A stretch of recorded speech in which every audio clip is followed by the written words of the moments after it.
Revision number 1 is I have changed the back crane section by removing the crane and its associated taller roof for 3 reasons. First, it's not realistic for most locomotive roundhouses to have tall overhead cranes, as they were usually at the back of the shop, a separate building from the roundhouse. Second, the roof was an eyesore that looked like the roundhouse had a tumor. Third, the roof and crane were not as structurally stable as I would have liked. This revised rear section focuses on having a rear entrance rather than an overhead crane. Furthermore, this section is more visually consistent with the other 2 sections, uses fewer pieces, is more structurally stable, and is more realistic.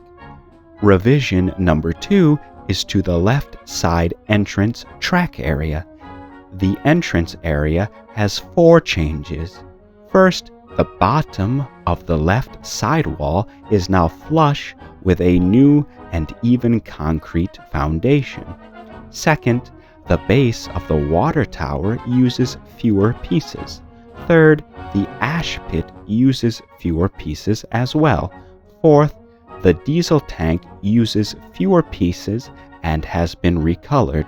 The pieces saved from this track area and the revised crane section have been reinvested into more exterior accessories. Revision number 3 is the right side exterior. There are 2 changes to this area.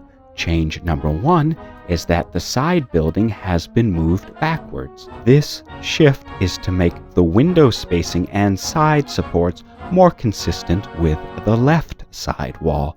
Change number 2 is the addition of green scenery. A path to the door and trees have been added to the right side. Revision number 4 is that the roundhouse base uses fewer but larger pieces, which cannot be seen but should be noted as the changes make the roundhouse base more structurally stable. Revision number 5 is that the side of the turntable pit uses fewer pieces, which is less detailed but is more consistent with all 4 tracks and is more structurally stable. The 6th and final revision is that the articulated steam locomotive has received a new tender. The tender is longer, boxier,